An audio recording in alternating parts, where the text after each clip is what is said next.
really why I got into that is because, being in fitness, we can tell people and show people, here's the changes you need to make. But then what do we do with the self-sabotage? What do we do with the client that really wants it, but just can't make it happen? And so that's for me, like, okay, now my fascination has moved on to our psyche. Like, what's going on in there? Diana Keuilian is the co-founder of one of the fastest growing fitness franchises, Fit Body Bootcamp, along with her husband, Bedros Keuilian. Along the way, Diana has turned her passion for healthy cooking in particular into an incredibly popular website, realhealthyrecipes.com, and published several cookbooks as well.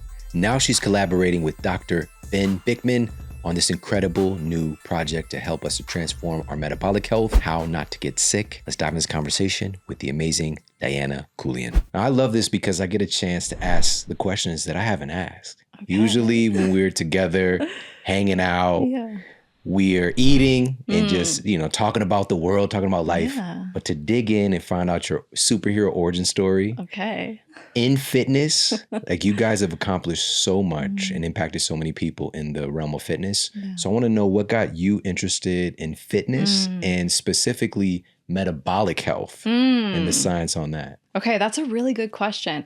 I can tell you what got me into fitness was I was a chubby kid. So when I was like 12, 13, my outlet was baking. Like I figured out how to bake and I would just like bake, and we're talking like refined sugar, refined flour, just straight up baking. And I didn't know anything about nutrition or exercise. This is like the 90s.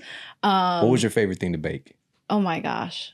Probably brownies, but like I would experiment even back then. I would make up my own stuff, but at the time it was very unhealthy stuff. But I would like make it and like take it to Sunday school and church and but I would eat a whole bunch of it. So like I was putting on weight at a time when then, you start to notice like, oh shoot, I don't want to be the chubby girl. And so I remember making the connection between calories, and then back in the 90s, it was like fat, like don't eat fat. Yeah. And so I went hardcore on like, okay, well, I still want to make cookies, but instead of butter, I'm going to use applesauce and like all the little hacks to like take out all the fat. And then I started doing sports and being an athlete. And as far as metabolic health, I feel like I didn't understand it until I had kids. Like in college, I was a marathon runner and I was a vegetarian and I just had a whole bunch of carbs in my system all the time and I would just try to burn them off. It was very unhealthy. That's a paradigm though, Yes. like we were all participating in this, especially growing up in the 80s and 90s and trying to figure stuff out. That low fat, it just seemed logical, right? Totally. This is low fat. I don't want fat on my body. This says low fat. Yeah. Yeah, fat-free. I want to be fat-free. Sure. Let's do this, right? Great marketing. Yeah. And so the metabolic health piece came into play, and you have two amazing kids. Yes.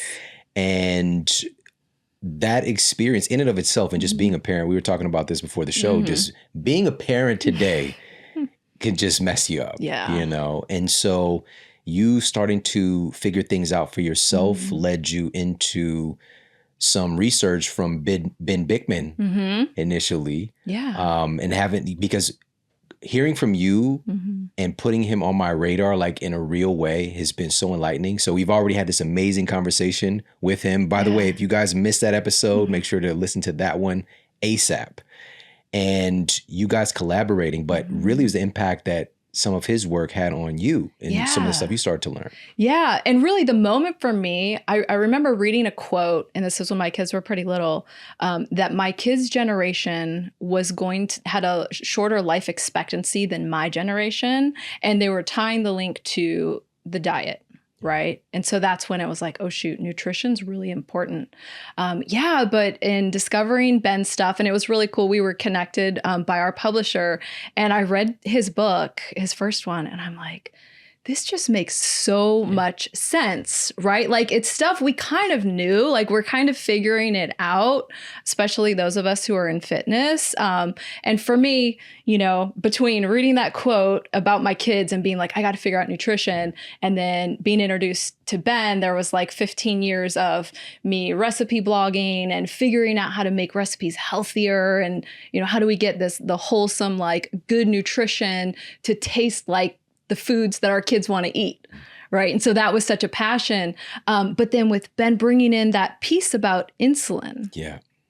because he even says it. He's like, even as a scientist, when he's first, looking into this, he thought of insulin as something that, if you have diabetes, you should be concerned with insulin.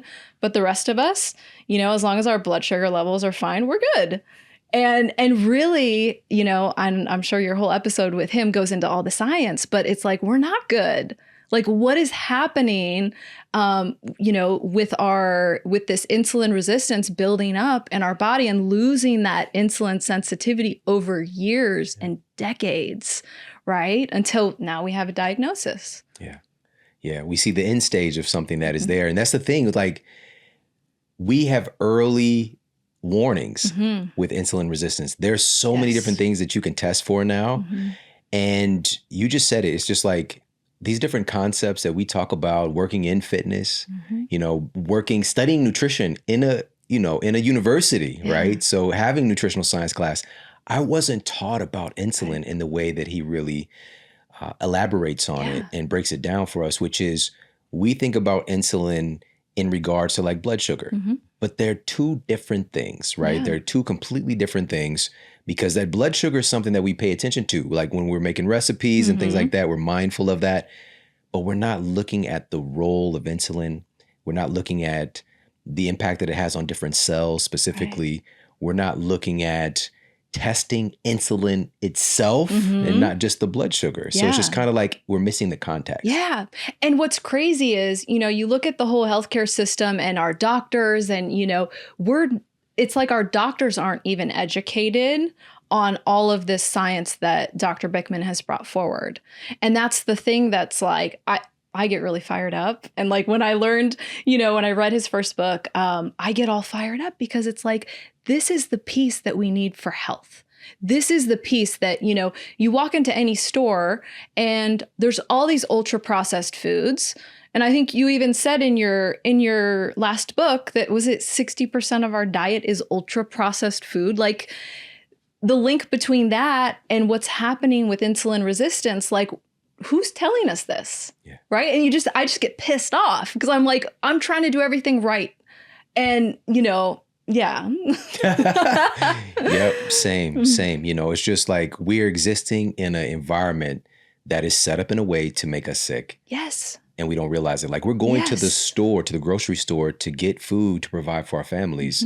And these food companies, unfortunately, they've manipulated, even using health washing, like low fat. Yeah. They're manipulating our psychology to make us think that certain things are healthy when in reality, they are the exact opposite. Right. Yeah. So I want to ask you about this, the practical side of things. One of the things to really help to support good insulin sensitivity is being able to clear blood glucose from our system. Right. And the major organ to do that is muscle, right? So when I said earlier that blood glucose, blood sugar, and insulin are not the same thing, right?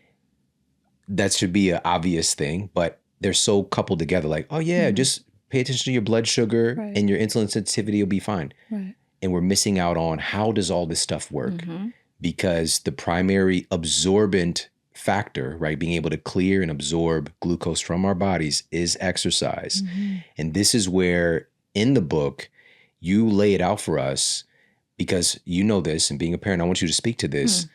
Part of the resistance in doing some resistance training is the accessibility, right? We've got all these things to do. We've got busy lives. Right. We've got kids. We've got all this stuff going on.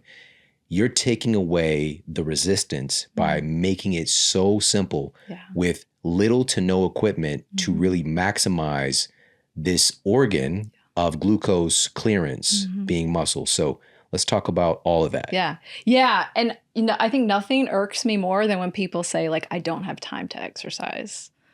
And I think, we make time for whatever is important to us. And so it's really, really what they're saying is I don't prioritize. Like, it's not a priority to me to exercise. And I think, it's easy to look at fitness as, something that we do because we want to look a certain way. And I think that a a lot of people have that perspective. And then if that's all it is, if you're working out because you want to look a certain way, then it's okay if you don't go to the gym this week, right? It's kind of an accessory thing. But when you look at exercise and working those muscles, that glucose clearer, as hygiene, which is really, I think, how I look at it and how I've taught my kids. Like, you don't not brush your teeth because you don't have time, right? We know how to take care of ourselves and our hygiene. You don't not take a shower. Like, exercise is the same thing to me and to my family. Like, it's part of how you just have good body hygiene.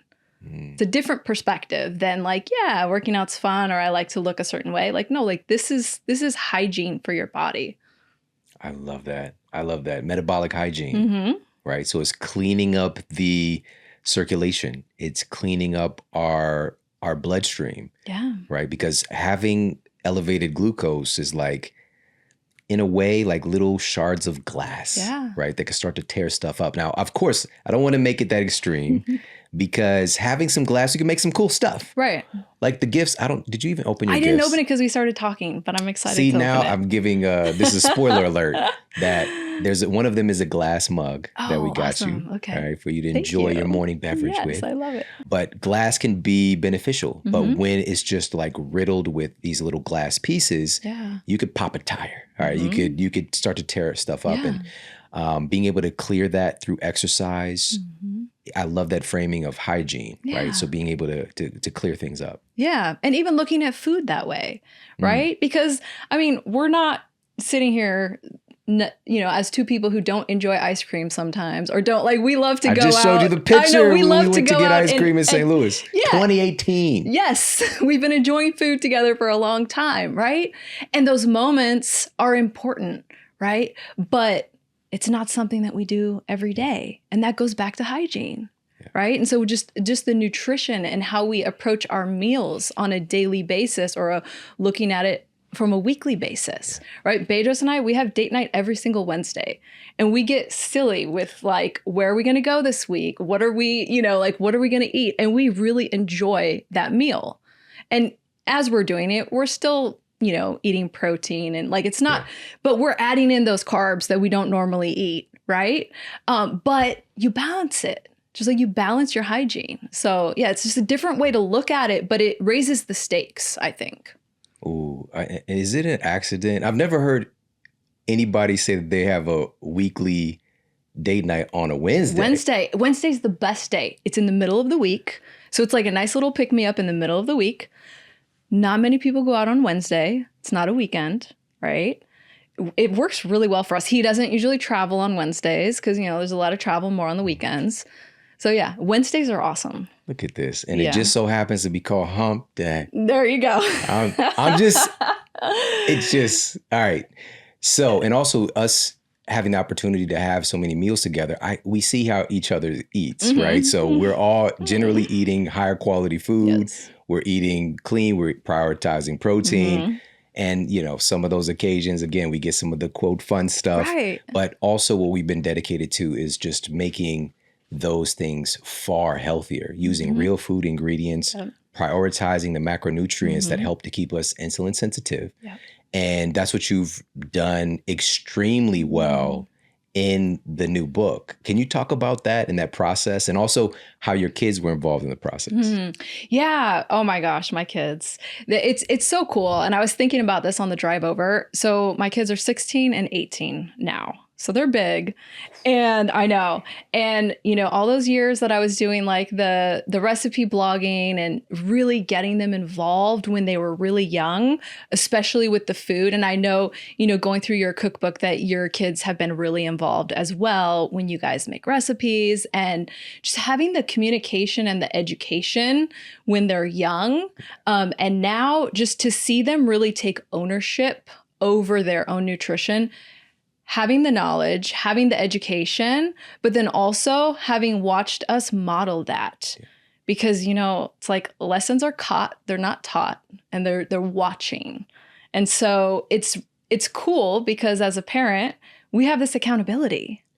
And it's like, if I'm not going to tell them, here's what healthy eating looks like, here's how often you should exercise, like, I'm going to do it and you're going to do it with me. And 18 years later, let's hope that all these seeds that we planted, have sprouted and that they've taken that ownership. This is tough, I know, because choosing your recipes, in a way, it's like choosing between your kids, like who's better, whatever. Oh. But if you could, Yes. can you share a couple of your favorite recipes Yes. from the new book? From the new book. Okay, well, the first one that comes to mind is the cheeseburger skillet, because I love a burger. And this one, I mean, essentially, I make it in a skillet. There's no bun involved, but all the toppings and like some grilled onions. And I think something that I've figured out with my recipes is like what I crave is the flavor, but you can create those flavors without all of the problematic ingredients, right? So with the burger, it's like, okay, I've got some like high quality ground beef, and then I'm adding all of the flavors that I'm looking for, taking out the carbs. Another one, which maybe you've tried this before in the past, but it's a pizza. But the dough, we grind up chicken breast and we throw in like some egg and some seasoning and you spread it out. It looks real weird. And you're like, how is this going to work? It's like almost like a paste. And then it turns into a perfect crust. And you put the sauce with all that flavor you want, all the toppings, and you have pizza. But it's way higher in protein. There's no processed flours. There's, maybe barely any carbs, maybe just from the tomato sauce. Also, there's a chicken enchilada recipe where, again, it's got all the flavor, it's got all the sauce and everything. I took out the tortillas, figured out a way to make it in a casserole dish where you're getting all of that flavor that you want, but you're just like losing the refined flours, losing the carbs, and just making it, more insulin sensitive. And yes, there's lots of desserts. Yeah, Is that where you were going to go next? All right. So, and just to keep in mind in the context with this is you cannot utilize stored body fat if insulin is active. Sure. And those carbohydrates are going to be driving in. This is the thing. This is not across the board.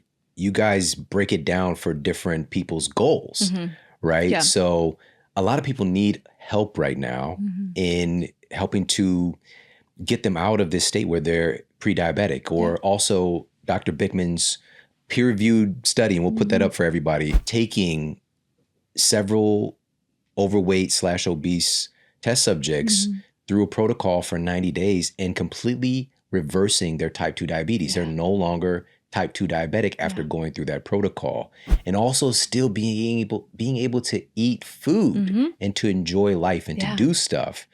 And that's really the secret sauce. It's so empowering.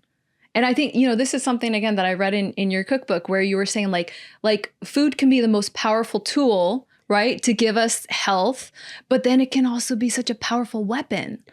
But just flipping it from a weapon to a tool, like 90 days to reverse like all of the signs that they had type 2 diabetes. It's power, like knowing that and learning that. And just changing your habits. And I go into that a lot in the book. It's like, it can sound big and scary, right?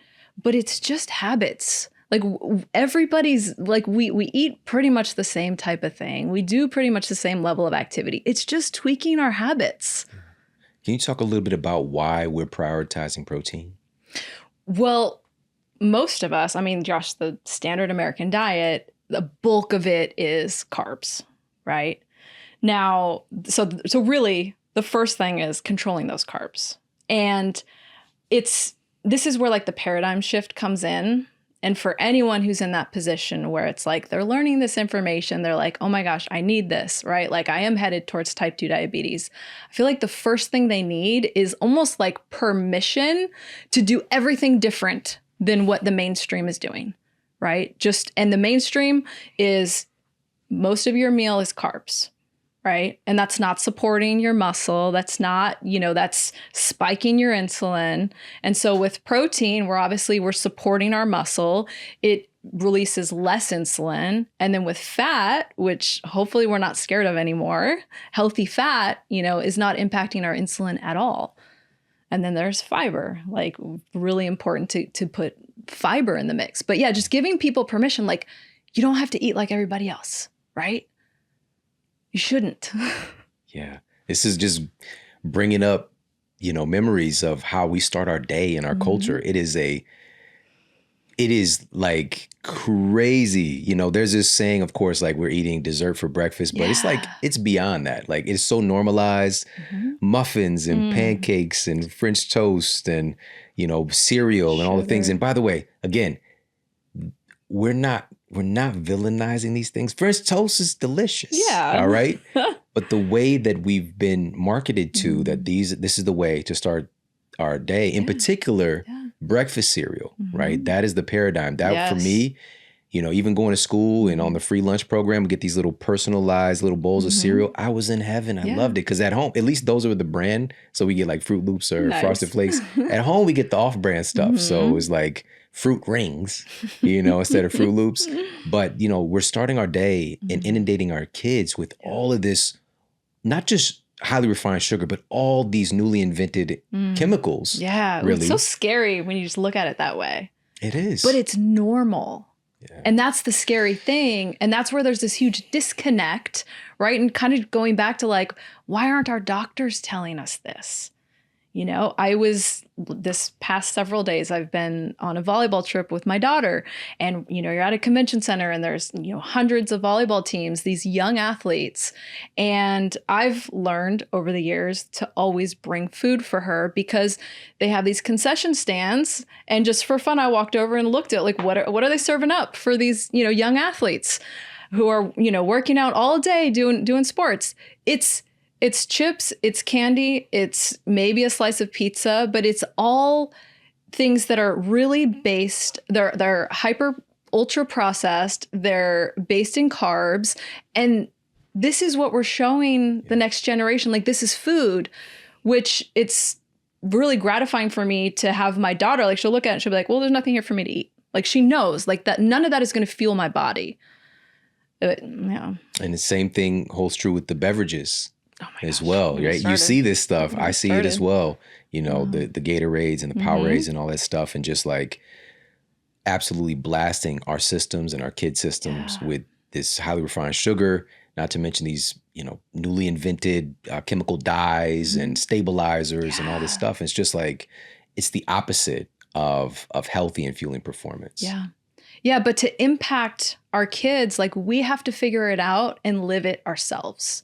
And, I'm sure you've had this experience before where you see, young kids who they don't know anything about what they're eating. They're eating what everyone else is eating, what their parents are giving them. And it's like, you can't blame them because they don't know. Yeah.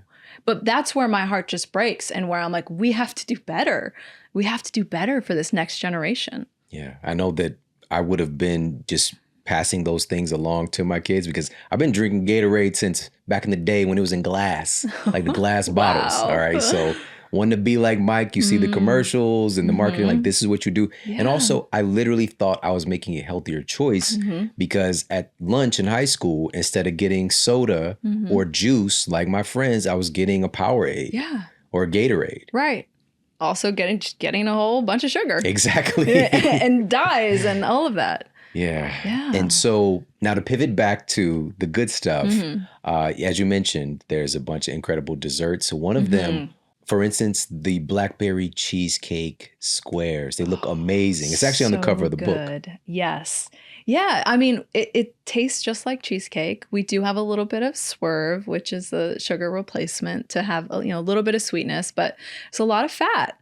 So like, me in the 90s, I would have taken a look at that and I would have been like, oh my gosh, I'm going to get fat if I eat that. But we know that fat does not impact our insulin. And so we've got, almond flour, and we've got some cream cheese, and we've got some butter and some sour cream and some like wholesome fats that are going to keep us full and not spike our insulin. But it tastes really good. Yeah. I go crazy with the desserts. That's like my passion. That's your superpower. That's my superpower. Yeah. And that's the key here. Again, it's having these desserts, these treats, without making insulin, jump off the roof. Yeah. Or what would it be? Jumping off the roof? That's going down. This will be climbing up the Empire State Building and then, proceeding to Tom Cruise it off of there. I don't know why I said that. Tom Cruise is off the chains. Somebody's got to stop Is it. he still around? Yes, he's out. Really? Man, you didn't see the new Mission Impossible, the most recent one? I did. That a while And ago, he did right? the motorcycle jump off the cliff Okay, with yeah, the parachute. No. He motorcycle jumped off the cliff. He did it himself? He did it. He did it. No, wow. I watched the BTS so many times. I'll have to go back and watch that. Off the cliff, parachute on his back. Isn't he like 65 or something? Hey, whatever. He must be. Wow. He must have read your book. He's doing something. All right. Something right.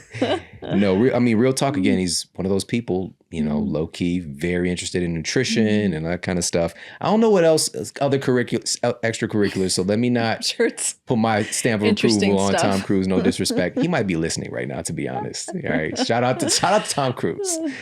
All right. Now, also, and this is the cool thing about having you here, because it's not just knowing what to do and having access to amazing recipes, which you have, and having access to the simple exercises to do, which you provide, and having access to the knowledge base that should just like set off these light bulbs in our mind. Like, oh my goodness, I don't have to feel this way. I don't have to be experiencing this chronic condition. Yeah. I can take back control of my health and heal my metabolism. It's one thing to know these things. It's another thing to actually put it into action in our lives. Yeah. And, for a while now, you've been working on a degree and being able to gain this knowledge base to help people. Like, we know what to do, but how do I get from here to actually applying the things that I know? Let's talk about that. How do we get from here to there? And so I just last week finished my master's. Oh my, come on. The timing. I know. The timing. Yes. Oh my goodness. Yes. Congratulations. Thank you. I know you've been working on that for a while. 2.5 years. So a master's in clinical psychology from Pepperdine. And really why I got into that is because, being in fitness, we can tell people and show people, here's the changes you need to make. But then what do we do with the self-sabotage? Yeah. What do we do with the client that really wants it, but just can't make it happen? And so that's for me, like, okay, now my fascination has moved on to our psyche. Like, what's going on in there, right? What are some of these blocks that are preventing us from doing what we think we want to do, right? And there's a specific form of therapy called EMDR that a lot of people might not know about. Let's talk about that. Yeah. Oh my gosh. Okay. Well, I could go forever about this. So it's eye movement desensitization and reprogramming is what it stands for. And Dr. Francine Shapiro created it in the late 80s. But essentially what it does is we utilize bilateral stimulation and we process dysfunctionally stored memories. So when trauma happens and our system is overwhelmed, what's been proven is that the memories get kind of dysfunctionally stored, and they're typically stored around a negative self-belief. Which these negative self-beliefs, as we continue on with our journey, we have all of these different experiences that kind of reinforce and strengthen this kind of like dysfunctional memory network that's based from this moment of trauma and this negative self-belief. And the reason that we kind of do this instinctively is if this trauma happened based on a flaw that I have, I'm kind of claiming some kind of control, right? Like it was my fault in some way. Of course, this is all subconscious. And so with EMDR, what we do is we can target memories. We identify what's the negative self-belief. So taking this back to fitness, like what's the piece that's causing the self-sabotage, right? Finding that negative self-belief and naming it, and then going in, and we call it processing, but utilizing bilateral stimulation to essentially like follow the golden thread of this thought. It's so cool, Shawn. Like you got to try it. But essentially, you're following where your brain takes you, and it's taking you through this dysfunctional memory network to get you to the other side. And what Dr. Shapiro calls this whole theory that she bases it all on, the adaptive information processing theory, which essentially says your psyche wants to heal. And this is why I got into this field, is because I'm getting goosebumps just thinking about it right now. But every time as we follow that golden thread, our own psyche changes the negative self-belief to an empowered, positive self-belief every single time. And so it's such a powerful way to just get in there and to help just flush out, like, hey, we all have moments of trauma throughout our life where the system's just overwhelmed and our psyche wants to cope, but things just get kind of jammed up. Yeah. And so this is just one modality. Like there's other ones. This is a really powerful one. Another one that I'm being trained in is somatic experiencing. And this is created by Dr. Peter Levine. Where essentially you're doing the same thing, but you're going in with sensing into your body, because we carry like our emotions. Like, I mean, I think you've had the experience before where like you feel things in your body, right? Having a knot in your shoulders, for example, like a physical knot. There you go. Yeah. And so that's an entry point. Yeah. That's an entry point to let's untangle this a little bit. Right? Let's allow the adaptive information processing to take over, right? It's such a cool process. And I want more people to understand about these therapeutic modalities to really help fight the stigma of therapy. I completely understand why the stigma is out there, because even just going into the field, I don't know, I kind of like show up as a student day one, kind of expecting to like just, this like to learn, this is the way it is.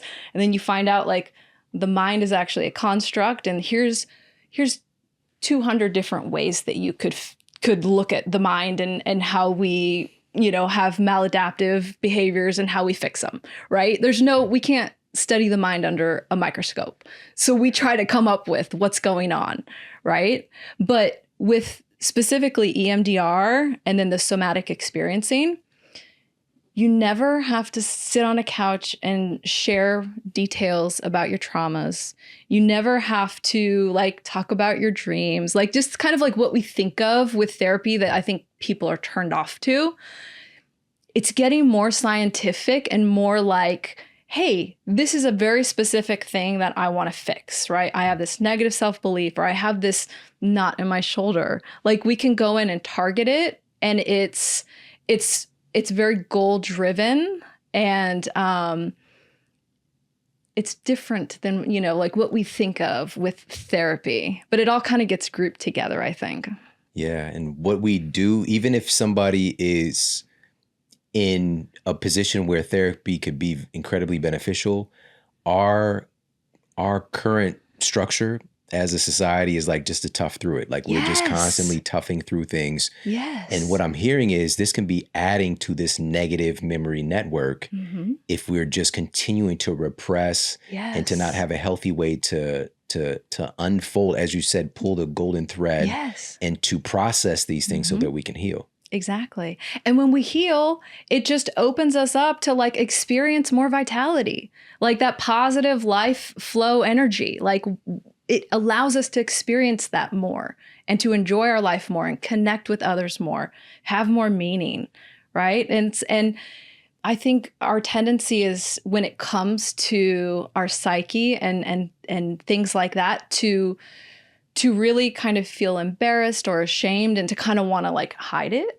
As opposed to like, if my hand wasn't working, I wouldn't feel embarrassed. I would be like, oh my gosh, I'm going to the doctor. Like somebody help me, right? It's not personalized, but with things that have to do with our psyche and our emotions, if we can give ourselves the gift of just externalizing it and not being so attached to making that our identity, and just having this curiosity.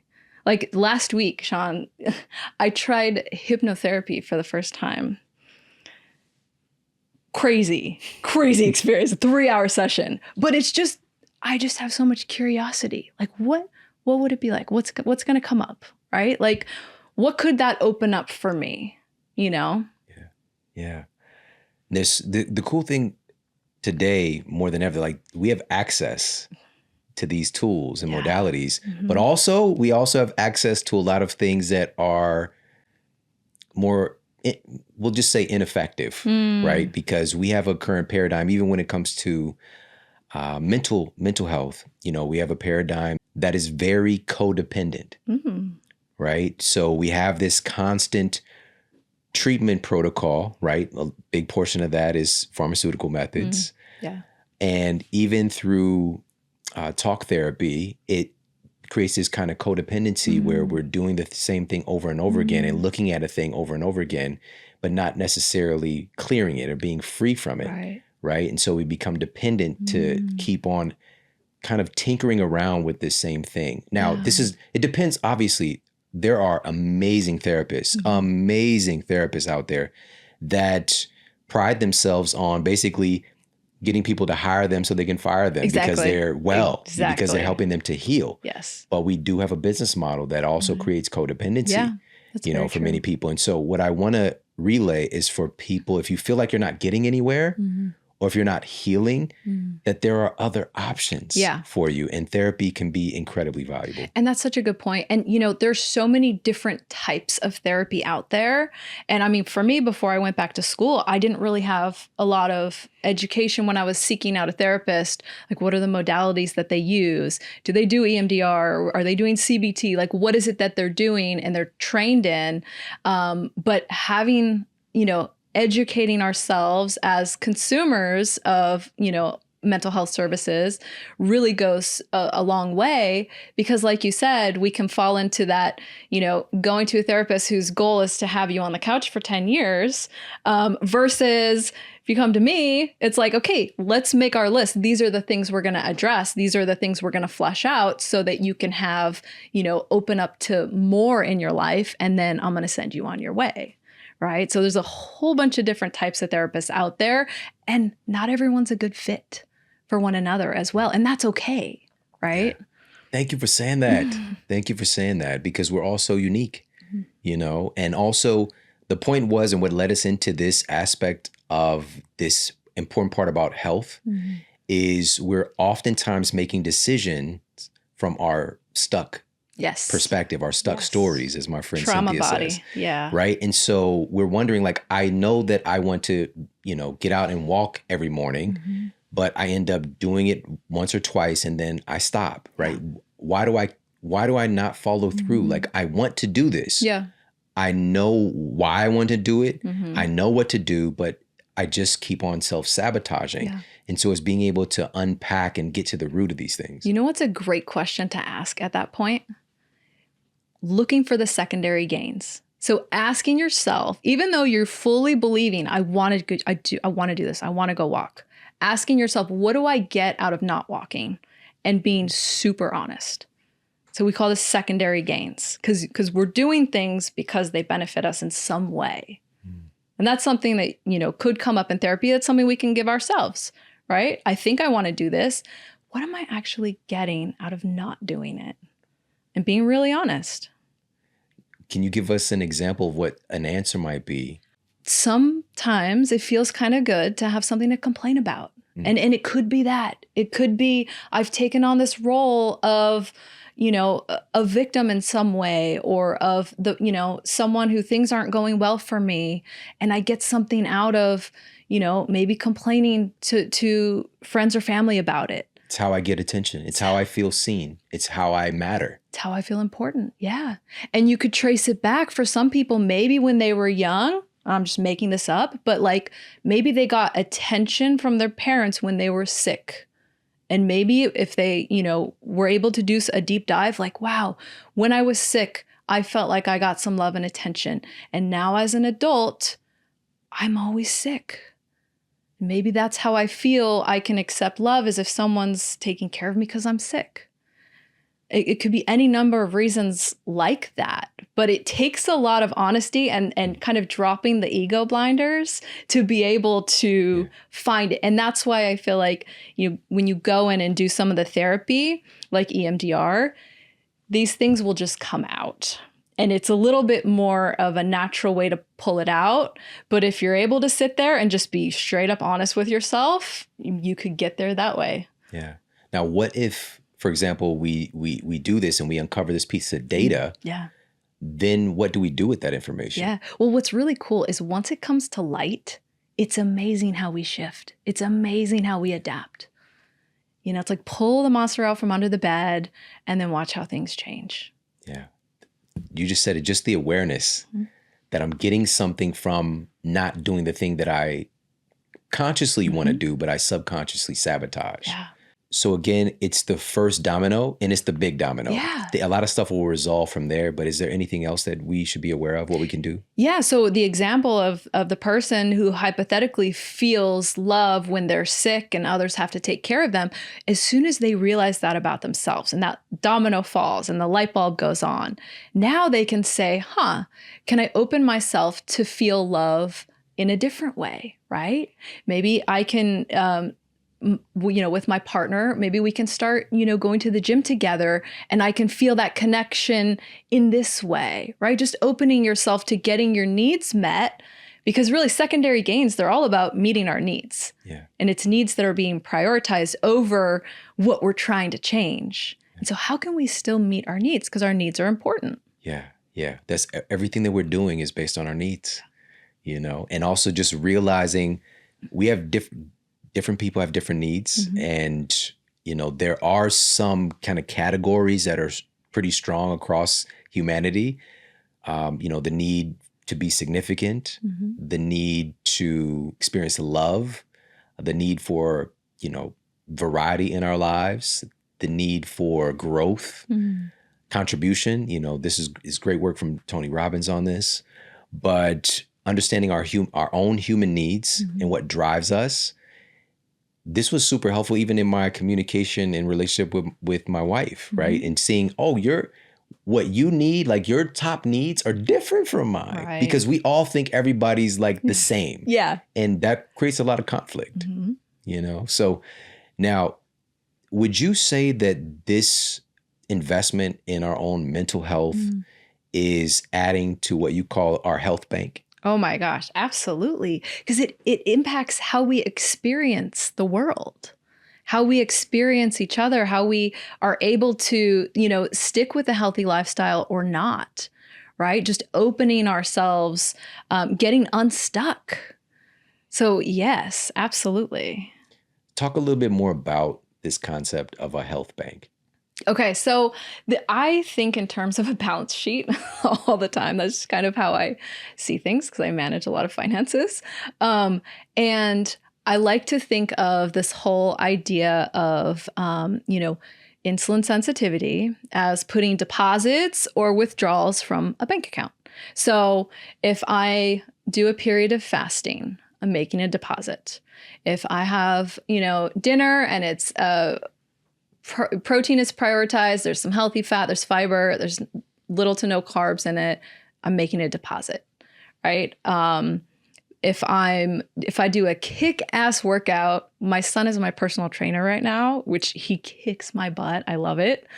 Do a great workout with him, I'm making a deposit into my health bank account.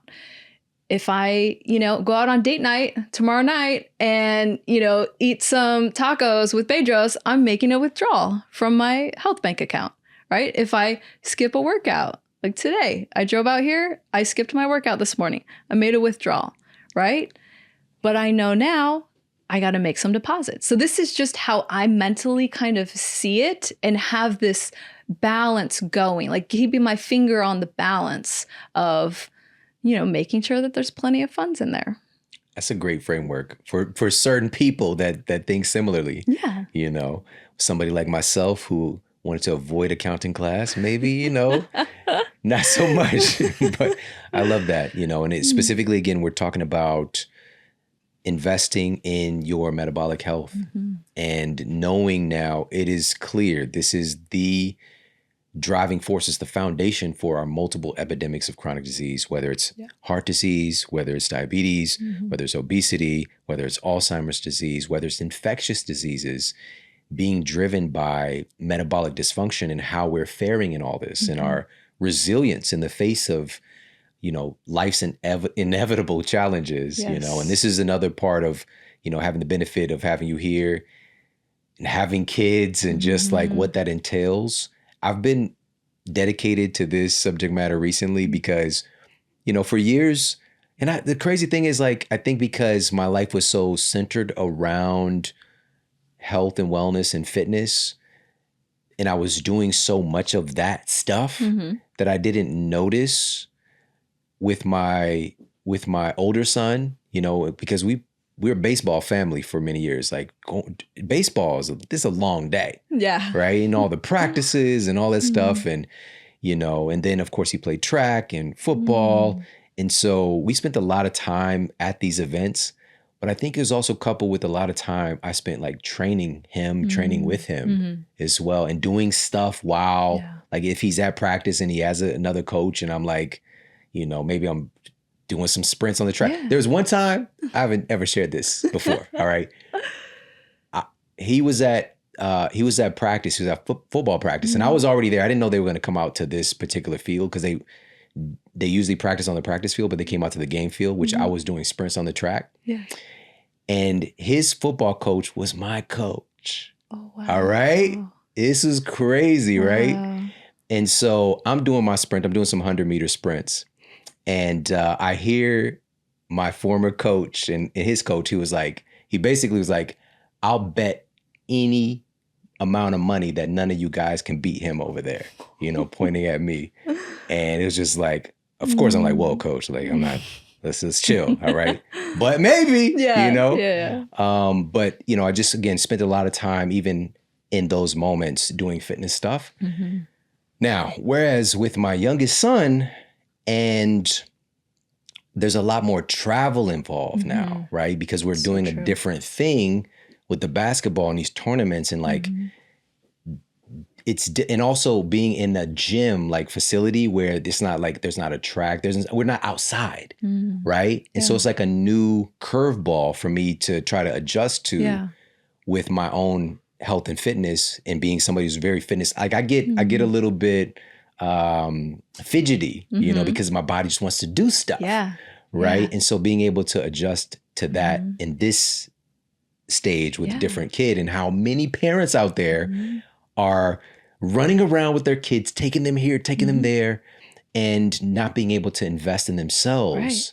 And so I want to talk about that paradigm for you, and any advice that you can give us as parents. Well, I think, you know, you said it perfectly. Like, you have to adapt, right? So, you know, being at the volleyball competition for several days in Phoenix, where it's 114 degrees outside and I don't have access to a gym, I was running stairs. So in between her games, it was like 3 stories, and I would run the stairs up, and then I would go across the bridge and run the stairs down, and you just work it in. I mean, you said it perfectly. We adapt, and because it's a non-negotiable.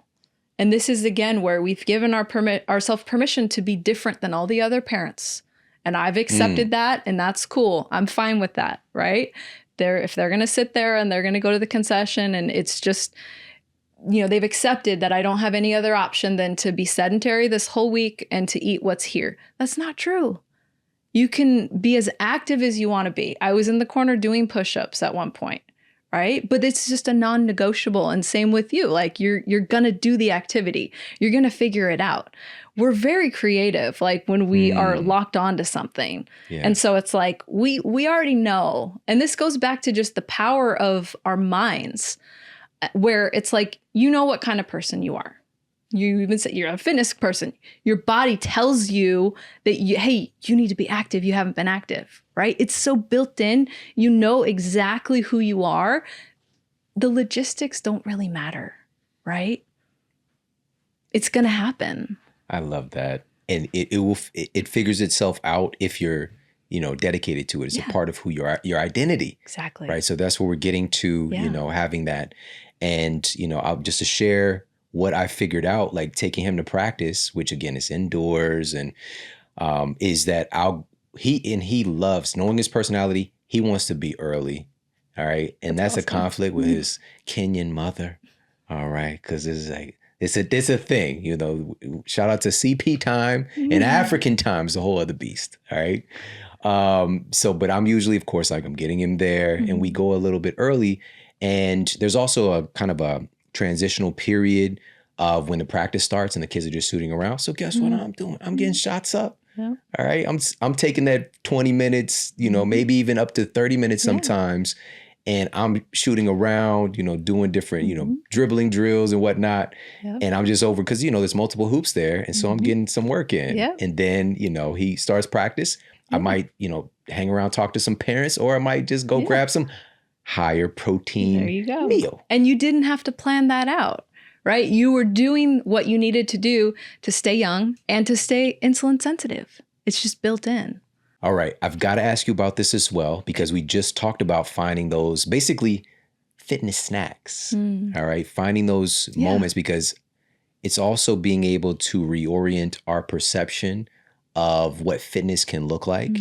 Because, I've got classic ideas floating around in my mind of going to like Bally's and Vic Tanny and like, Club Fitness in St. Louis, Missouri. Shout out to everybody in Club Fitness. And, like going to a gym, and that's where you get your fitness, right?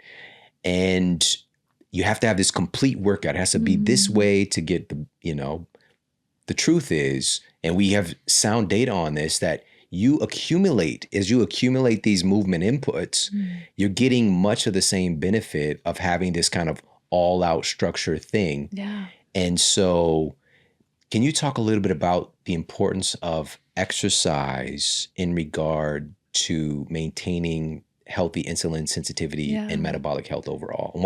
Why did you structure the workouts in the book specifically? This is my specific question. The way that you did. By the way, the photos in there are fire. And by the way, these are all photos of you demonstrating the exercises. And I'm on my front porch in all those photos. I just did all the exercises out on my front porch using things that I have around the house. And, we are very fortunate to have a gym very close to us that we enjoy.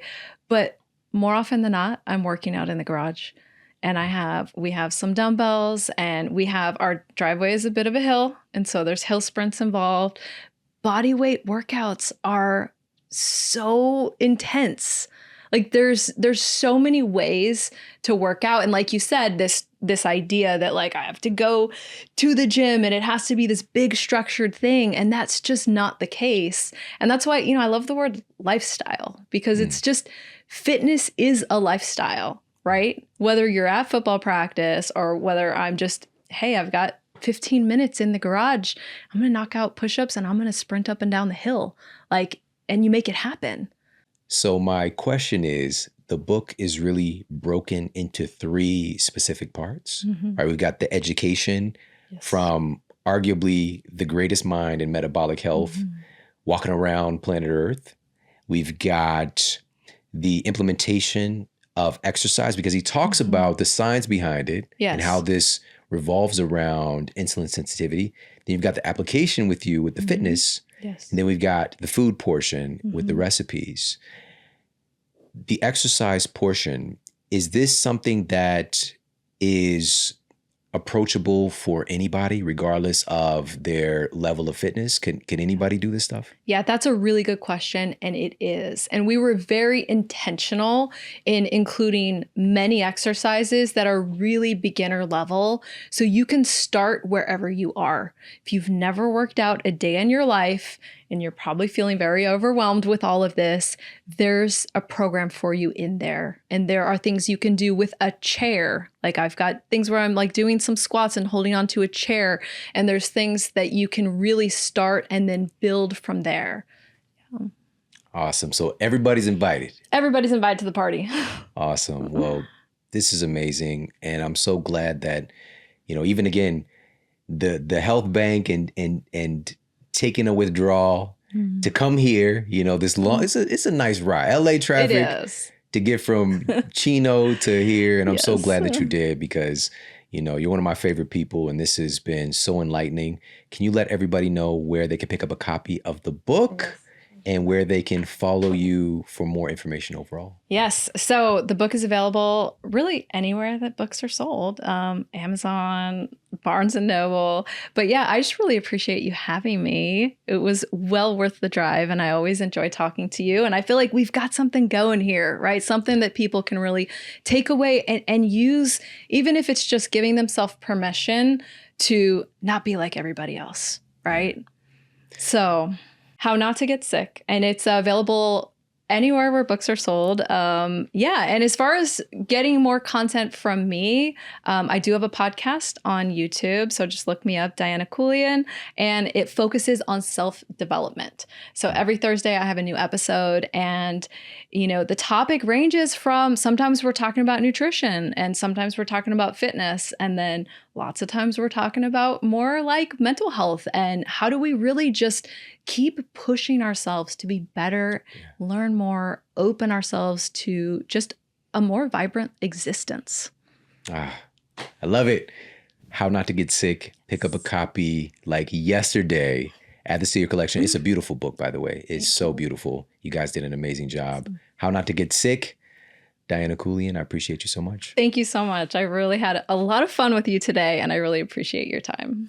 Hey, if you like this video, make sure to check out this video right here to up-level your health today. Men and menopausal women probably have the easiest transition to fasting because their hormones, there's not as much fluctuation. If you're already lean and you're still at peak fertility years, so 35 and under, you have to be careful about when you're fasting.